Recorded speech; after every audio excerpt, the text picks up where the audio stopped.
तोला मोंगरा कहो के रात रानी, आजा महका दे मोर जिनगानी। तोला मोंगरा कहो के रात रानी, आजा महका दे मोर जिनगानी।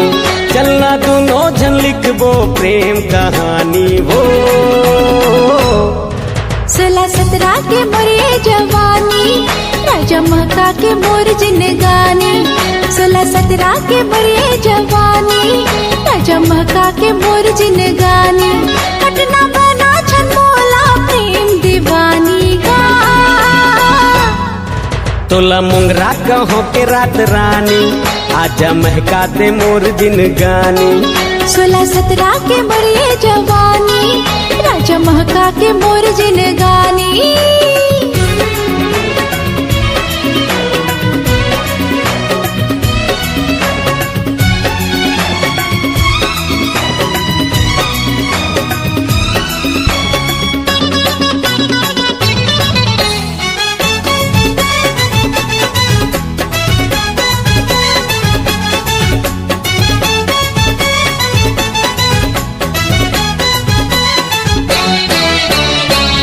नींदिया न आए मोला आए न चैना,